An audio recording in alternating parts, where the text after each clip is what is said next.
బేహద్ పరం మహాశాంతి.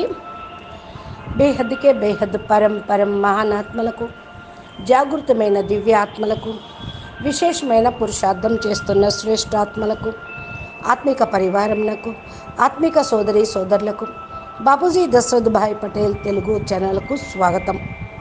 ఈరోజు మనం 802 లైవ్ ఎపిసోడ్లో కృష్ణ పరమాత్మను ఎంతమంది అర్థం చేసుకున్నారు, ఆయన ఏ విధంగా మరి ప్రపంచానికి జ్ఞానాన్ని అందించారు, కలియుగం యొక్క సింటమ్స్ రాబోయేవి ఎలా వర్ణించాడు, గీతా యోగ విధానం గురించిన టాపిక్ ఈరోజు మనం ఈ యొక్క వీడియోలో చర్చించుకుందాము అంటున్నారు అనంతభాయ్.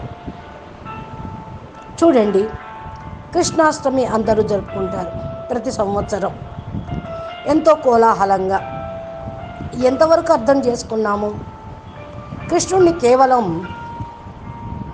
మురళి పట్టుకొని మ్రోగించేవాడుగా ఒక చెక్క మురళి ఆయన చేతికి ఇచ్చేసి వర్ణించటం, పాటలు పాడుకోవటం, ఇక గోపికలతో పాటు రాసలీలలు చేస్తూ ఉన్నాడని ఒక చిత్రీకరించటం, లేకపోతే ఇంకా సత్యభామ తులాభారం చేసిందని నడి రోడ్డును పెట్టి ఆయన్ని విక్రయించారు.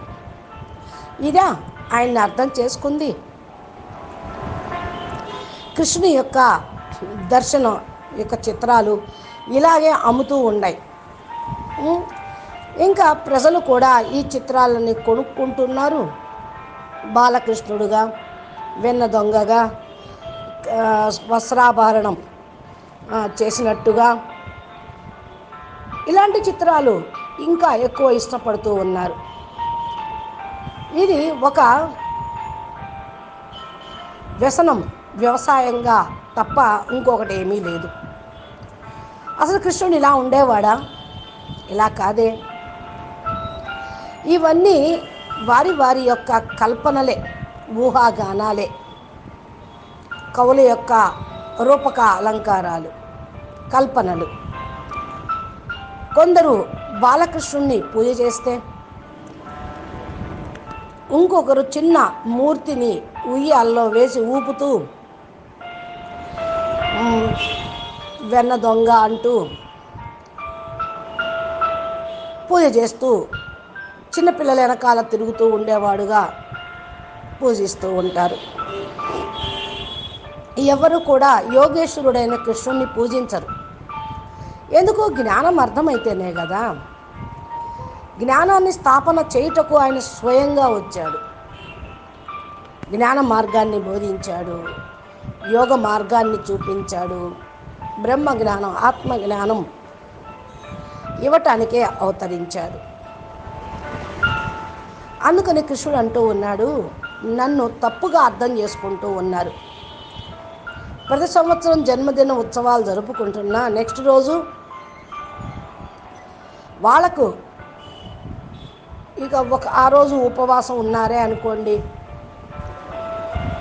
నెక్స్ట్ రోజైతే ఇంకా వాళ్ళకు ఇష్టం వచ్చినటువంటి ఆహార పదార్థాలను తయారు చేసుకొని పుష్టిగా భోంచేస్తూ ఉంటారు. నా భక్తులే నాకు విరుద్ధంగా చేస్తూ ఉన్నారు అని వాపోతూ ఉన్నాడు కృష్ణుడు కూడా. అంటే నన్ను ఒక మోసగాడుగా, గోపికల చీరలు కాజేసిన వాడుగా చిత్రీకరించారు. నన్ను ఇలా చాలా బదనాం చేస్తున్నారు అనుకుంటూ ఉన్నాడు కదా. సత్యుగంలో శివుడు, త్రేతాయుగంలో పురుషోత్తమ రాముడు, ద్వాపర యుగంలో, కలియుగంలో లీలాధారి అయినటువంటి శ్రీకృష్ణుడు. హిందూ ధర్మం యొక్క కేంద్రంలో యోగేశ్వరుడైనటువంటి శ్రీకృష్ణుడి యొక్క దర్శనం గొప్పగా చూపిస్తూ ఉంటారు. ఇది భూత, భవిష్యత్తు, వర్తమాన కాలాల్లో కూడా అందరూ కూడా తెలుసుకోవాల్సింది దర్శనీయాత్మకమైనది. శ్రీకృష్ణుడి యొక్క జీవితంలో ప్రతి ఒక్క రోజు ప్రతి ఒక్క సంఘటన ద్వారా మనము శిక్షణ అనేది తీసుకోవాలి, పాఠం నేర్చుకోవాలి. ఆయన చరిత్ర ద్వారా కృష్ణుడు ఒక వ్యక్తిత్వంగా ఉన్నాడు. సామాజిక స్వరూపంలో మార్పులు తీసుకురావటానికి చాలా గొప్ప భూమికను నిభాయించాడు. కృష్ణుడు సామాజికంగా, రాజనీతికంగా అరాచకాలకు విరుద్ధంగా సంఘర్షణ పడి సమాజంలో చాలా మార్పు తీసుకురావటానికి ఎన్నో పునాదులు వేశాడు. మహాభారతలో హిందువులే కాదు, మహాభారతాన్ని సమస్త మానవ జాతి గ్రంథంగా, పంచమ వేదంగా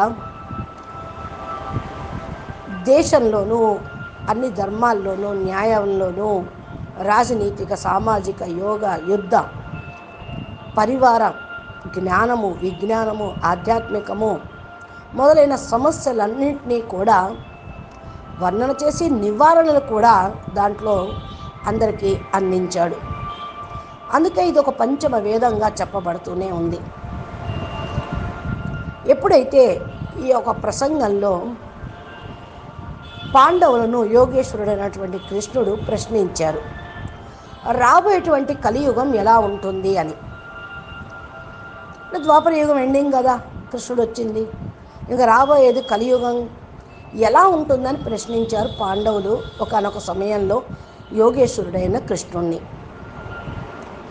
అప్పుడు వెంటనే కృష్ణుడు అన్నారు, మీ పంచ పాండవులు అడవిలోకి 5 దిక్కులకు వెళ్ళండి, మీరేమి చూసి వచ్చారో నాకు చెప్పండి అని అన్నాడు. ఇంకా 5 సోదరులు 4 వైపులా వెళ్ళారు. ఏమేమి చూసి వచ్చారో కృష్ణుడికి జవాబు ఇవ్వనారంభించారు. ఫస్ట్ యుధిష్ఠిరుడు నువ్వేం చూశావు అనగానే ధర్మరాజు అన్నాడు, ఒక ఏనుగు 2 తొండాలతోటి ఉన్నది అనగానే వెంటనే కృష్ణ పరమాత్మ అంటున్నాడు, హే ధర్మరాజా, ఇప్పుడు కలికాలం ఇలాగే ఉంటుంది.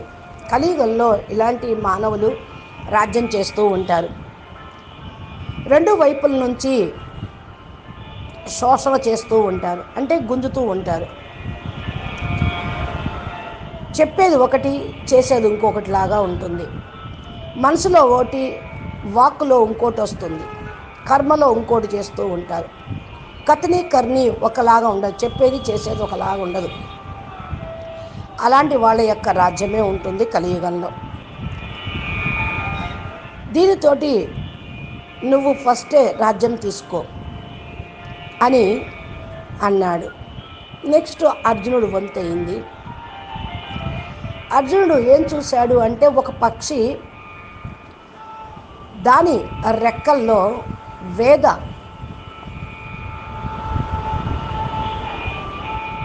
వాక్యాలు రాయబడి ఉన్నాయి. కానీ అది అనుచితమైనటువంటి ఆహారం తీసుకుంటూ ఉంది. వెంటనే కృష్ణుడు అంటూ ఉన్నారు, ఈ విధంగానే కలియుగంలో ఇలాంటి గురువులు, మేము పెద్ద పెద్ద గొప్ప గొప్ప జ్ఞానులము, ధ్యానులము అని చెప్పుకుంటూ ఉంటారు. జ్ఞాన చర్చ కూడా చేస్తూ ఉంటారు. కానీ వాళ్ళ యొక్క ఆచరణ రాక్షసుల్లాగా తామసిక పదార్థాలను తింటూ, తామసిక వ్యవహారం చేస్తూ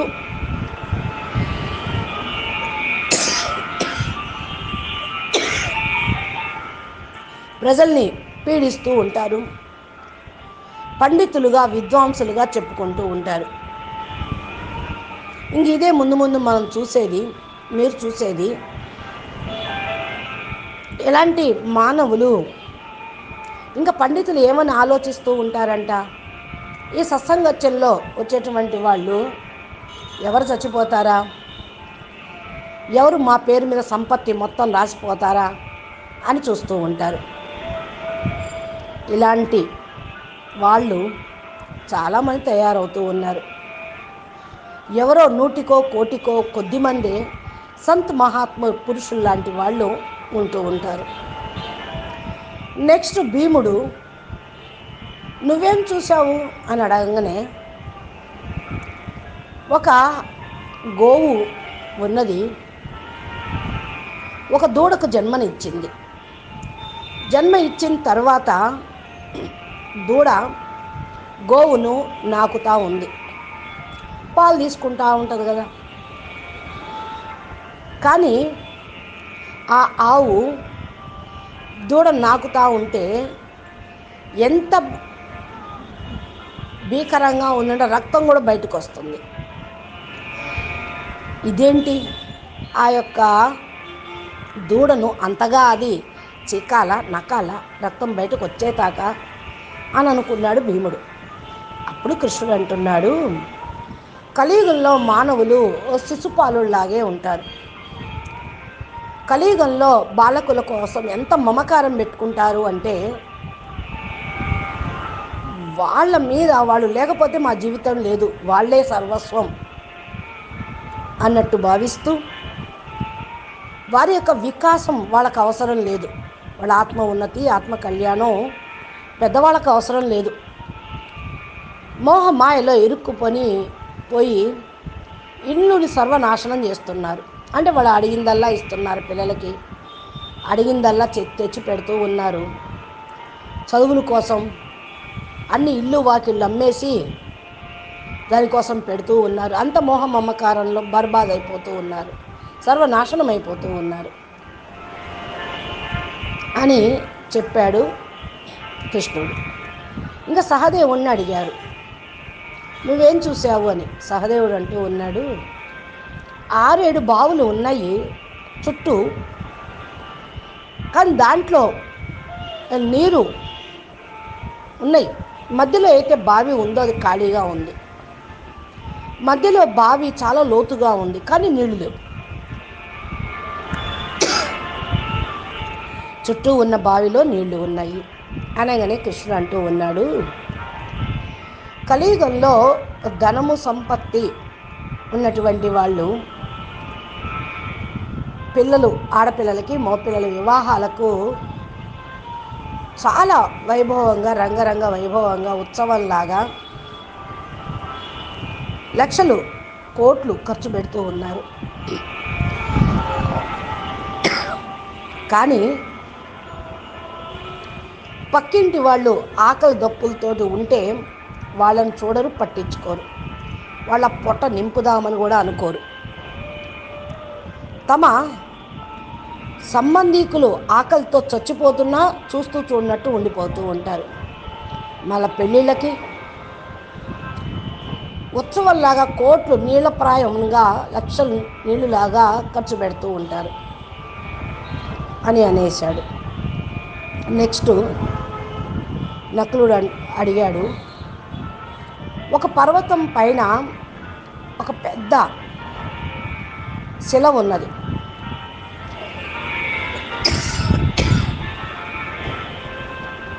అది దొర్లుకుంటూ వచ్చింది కిందకి. ఎన్నో వృక్షాలను కోకడి వేళతోటి పడేసింది. పెద్ద పెద్ద వృక్షాలు ఏవి కూడా ఆ రాయిని ఆపలేకపోయినాయి. అలా దొలుతూ ఆ శిల అన్ని శిలల్ని కొట్టుకుంటూ రాసుకుంటూ ఎక్కడ ఆగకుండా లాస్ట్లో ఒక చిన్న మొక్క స్పర్శ తగలటంతో అది ఆగిపోయింది. దీని అర్థం ఏమిటి కృష్ణ అని అడిగాడు. ఎవరు? నకులుడు.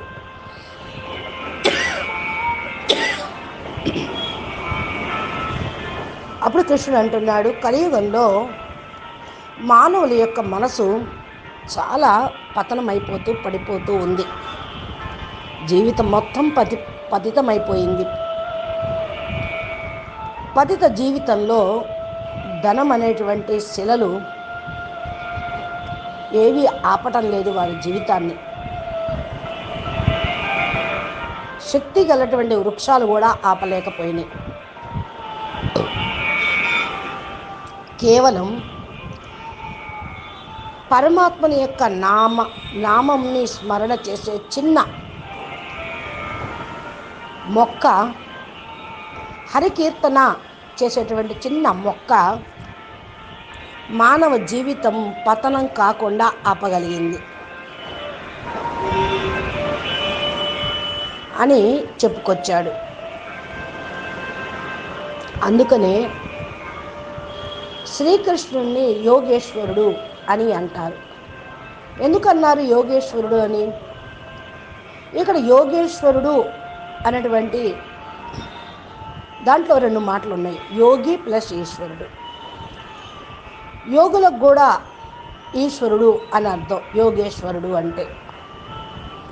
దీన్ని చాలా లోతుగా అర్థం చేసుకుంటూ ఉండటం కూడా, అర్థం చేసుకోవటం చాలా అవసరం. ఎందుకని అంటే పరమాత్మతోటే ఆత్మ ఉత్పత్తి అయినది. మరి పరమాత్మలోని గుణాలన్నీ ఆత్మలో ఉండాలి, ఆత్మమయంగా కావాలి. ఆత్మ స్థిరత్వాన్ని పొందటం కోసం యోగం అనే ఆధ్యాత్మిక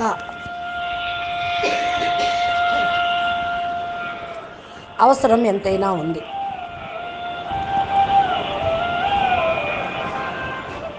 ఆత్మ అధ్యయనం తోటే ఆత్మ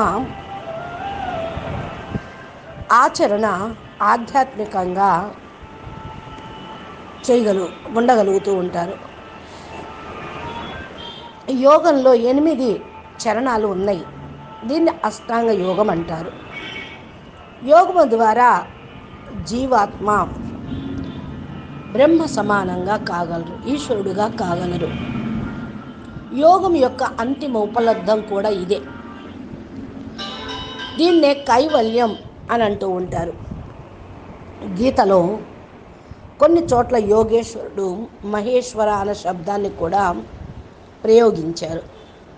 ఈ రెండు మాటల అర్థం ఒకటే, యోగేశ్వరుడన్నా మహేశ్వరుడన్నా. కృష్ణుణ్ణి యోగేశ్వరుడు, మహేశ్వరుడు అన్నారు. యోగం ద్వారా అంతిమ ఉపలబ్ధాన్ని పొందేటువంటి యోగి,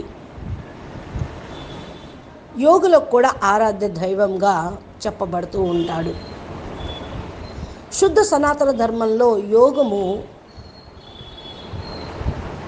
అంటే ఆత్మ మరియు శరీరంతో కలిపి జ్ఞాన విద్య ద్వారా పొందేటువంటిది, చేసేటువంటిది. యోగం అనేక రకాలుగా చెప్పబడుతూ ఉంటాయి.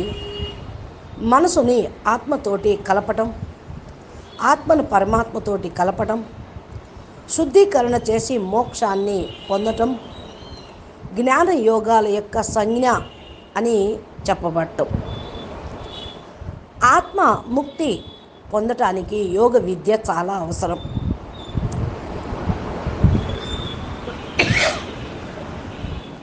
యోగి రాజు భగవాన్ శ్రీ కృష్ణ సర్వోపరిగా అంగీకరిస్తూ ఉంటారు. శరీరం యొక్క శుద్ధి ద్వారా స్వస్థత, ఆరోగ్యవంతమైన జీవితం లభిస్తూ ఉంది. ఈశ్వరుని యొక్క సాక్షాత్కారం పొందటానికి ప్రతిరోజు కూడా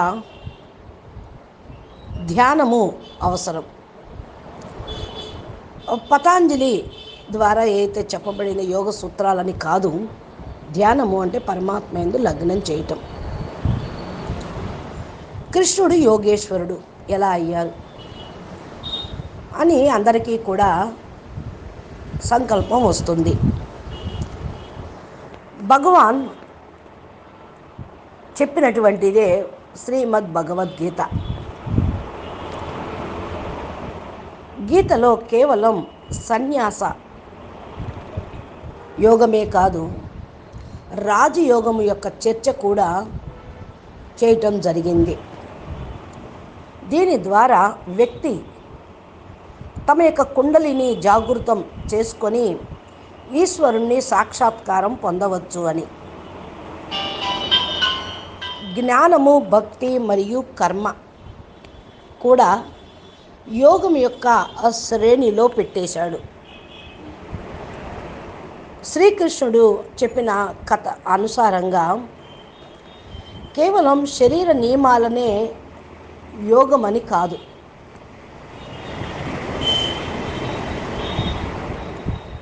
ఆత్మ యొక్క సాక్షాత్కారం కోసం చేసేటువంటి ప్రతి ఒక్కటి కూడా యోగము. అంటే ప్రతి ఒక్క సాధన కూడా యోగమనే చెప్పడం జరుగుతుంది. అవి ఏంటి అనగా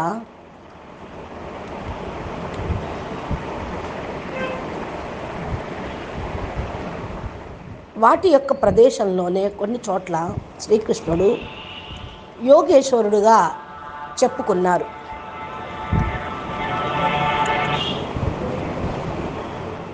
చెప్పడం జరిగింది. ఆయనని అట్లా ఆయన చెప్పిన జ్ఞానం అనుసారంగా యోగేశ్వరుడుగా వర్ణించారు.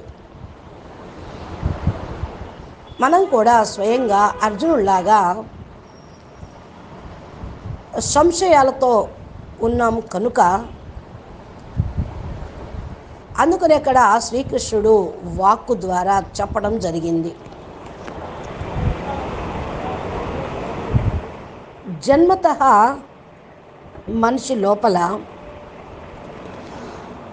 ఏదైతే వెలుగు ఊర్జా ఉందో అది మేల్కొన్నప్పుడు, జాగృతమైనప్పుడు చీకటి నుండి బయటపడగలుగుతూ ఉంటారు. అజ్ఞానం అనే అంధకారం నుండి బయటపడగలుగుతూ ఉంటారు. కృష్ణుడు భూమి మీద జన్మ తీసుకున్నదే అనాచారాన్ని, అత్యాచారాల్ని,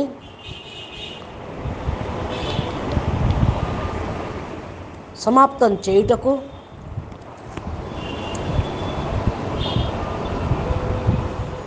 యుద్ధ మైదానంలో అర్జునుడికి కూడా సరైనటువంటి యోగ విధానం, యుద్ధ విద్యను కూడా నేర్పాడు. ఇది అందుకనే మానవులందరికీ కూడా చాలా అత్యంత ఉపయోగకరంగా ఉన్నది. అజ్ఞాన అంధకారం నుండి జ్ఞానం వైపుకు తీసుకొని వెళ్తుంది ఈ శ్రీమద్ భగవద్గీత. అందుకే యోగేశ్వరుడు రూపంలో ఈ యొక్క కార్యక్రమం ఆయన చేయటం జరిగింది. స్వయంగా భగవంతుడు తన శ్రీముఖంతో యోగ శాస్త్రాల యొక్క ప్రశంస చేశారు. వేదాలు, పురాణాలు, దర్శనీయమైనటువంటి గ్రంథాలలో యోగము, విజ్ఞానము యొక్క విస్తారమైనటువంటి వర్ణన కూడా ఉంది. యోగ శాస్త్రము అనేది ఒక సాధన, మానవులను దివ్య శక్తుల వైపుకు తీసుకుని వెళ్ళి మానవ జీవితాన్ని సంపన్నం చేయగలుగుతుంది.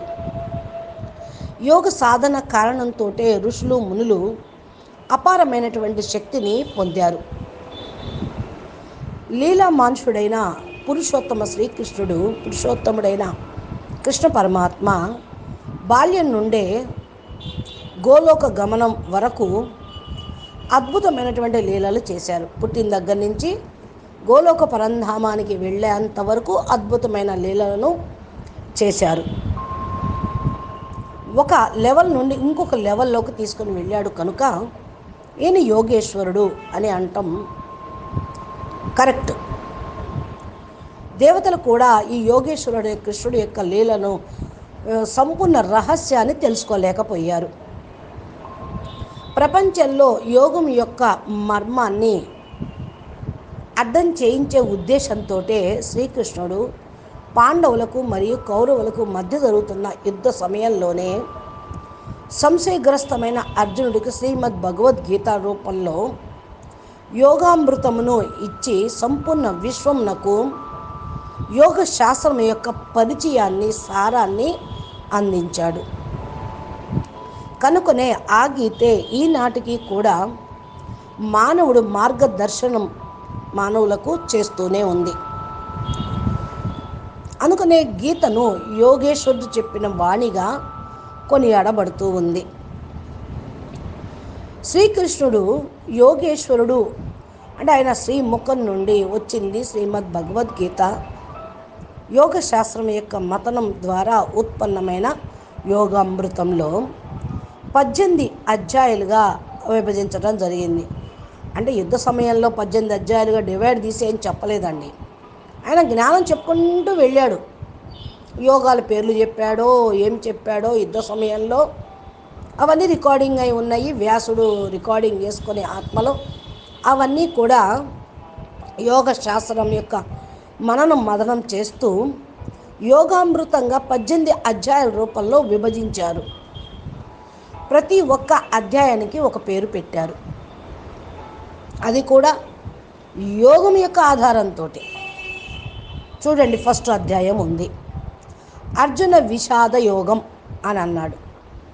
ఈ విధంగా లెక్క ప్రకారం చూసుకుంటూ ఉంటే రెండవది సంఖ్యాయోగం, 3 కర్మయోగం, జ్ఞాన కర్మ యోగం, సన్యాస యోగం, కర్మ సన్యాస యోగం, ఆత్మ సంయమ యోగం, జ్ఞాన విజ్ఞాన యోగం, అక్షర పరబ్రహ్మ యోగం,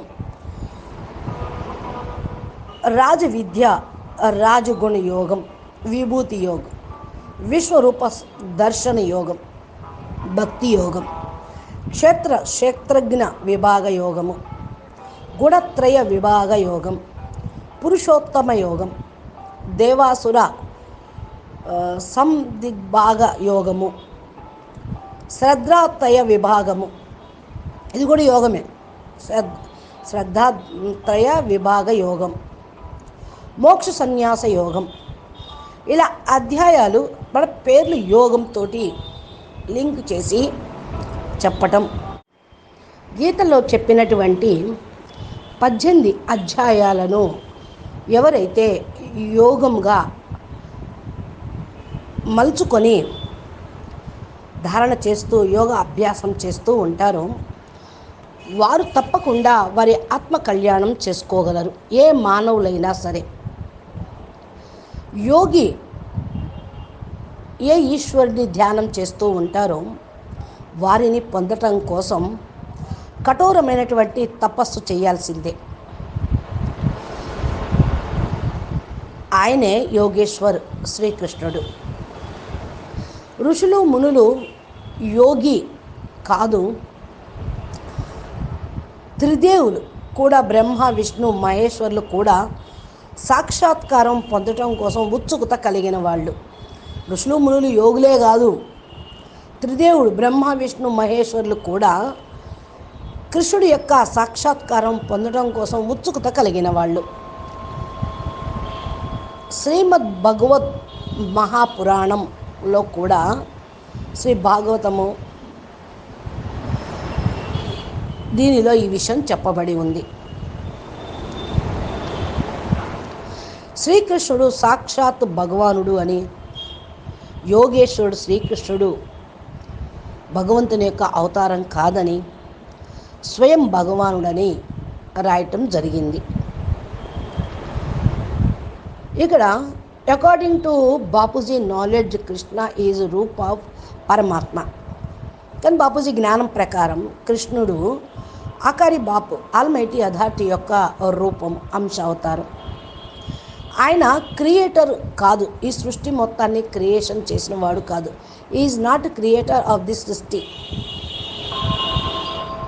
he had a mission of destroying evil in the world. Bhagavad Gita Upanishad was given by పరంపిత పరమాత్మ almighty authority through Shri Krishna. Bapuji కథనం ప్రకారం కృష్ణుడు ఆసురీ సంహారం చేయుటకు, డిస్ట్రాయ్ చేయుటకు వచ్చినటువంటి వాడు. భగవద్గీత కూడా ఉపనిషత్తుల్లో ఇవ్వబడినది. ఈయన ద్వారా గీతని పరంపిత పరమాత్మ ఆల్మైటీ అథారిటీ చెప్పారు అని.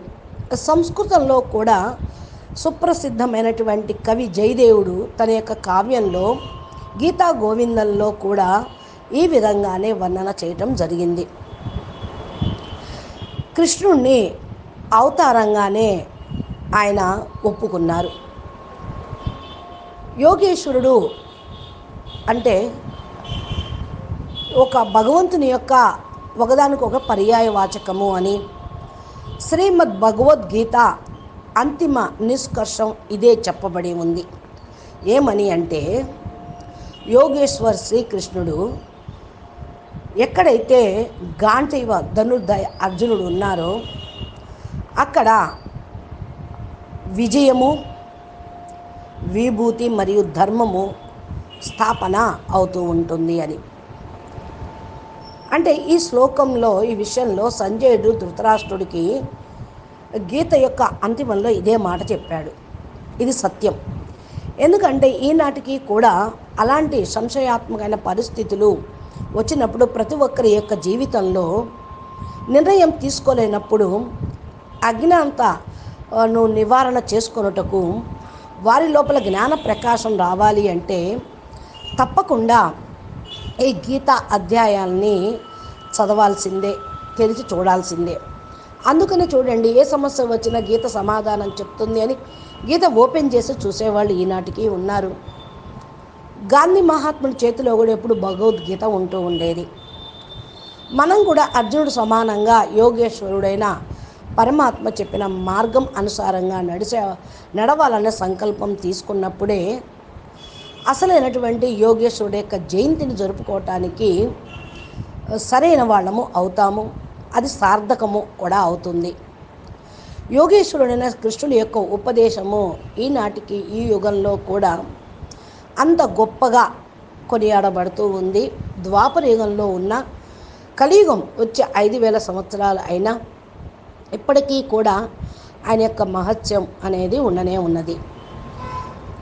ఈ విధంగా గీతను 2 రకాలుగా వర్ణన చేయడం, యోగి యొక్క వర్ణన, కర్మయోగి మరియు 2 సంఖ్యాయం గురించి ఆలోచించినట్లు చక్కగా దీని గురించి వర్ణన చెప్పడం జరిగింది. నిష్కామ కర్మ చేస్తూ కర్మయోగిగా కండి, మోక్షాన్ని ఈ మార్గంతో పొందవచ్చని అర్జునుడికి ఉపదేశించారు. ఏ విధంగా ఎప్పుడైనా మీమాంస వచ్చినప్పుడు కర్మకాండ ద్వారా మోక్ష ప్రాప్తి పొందాలి అనుకున్నప్పుడు శ్రీకృష్ణుడు చెప్పినటువంటి గీత సమాధి స్థితిలోకి వెళ్ళి ఏదైతే చెప్పారో ఆ మహావాక్యాన్ని స్వయం పరమేశ్వరుడు చెప్పింది విని సాధన చెయ్యాలి. ఏ క్షణంలో బ్రహ్మను స్వయం తన నుండి వేరు చేసుకుంటారో, నేను వేరు బ్రహ్మ వేరు అని పరమాత్మ వేరు నేను వేరు అని అనుకుంటూ ఉంటారో వాళ్ళు సరైన చక్కటి మార్గాన్ని పొందలేరు. అంటే మోక్షాన్ని పొందలేరు, బ్రహ్మస్థానాన్ని పొందలేరు. అందుకనే కృష్ణుడు ఈ విధంగా నేను ఈశ్వరుణ్ణి, మీకు నేను ఆజ్ఞ ఇస్తూ ఉన్నాను అని పరంపిత పరమేశ్వరుడు ఈ విధంగా చెప్తూ ఉన్నారు. నేను ఈశ్వరుణ్ణి, మానవులకి నేను ఆజ్ఞిస్తూ ఉన్నాను. ఇలాగే శ్లోకాల్లో చక్కగా అర్థం ఉన్నాయి. నేను జీవుణ్ణి అని ఉంటే పునః ఈ విధంగా ఎందుకంటూ ఉంటారు?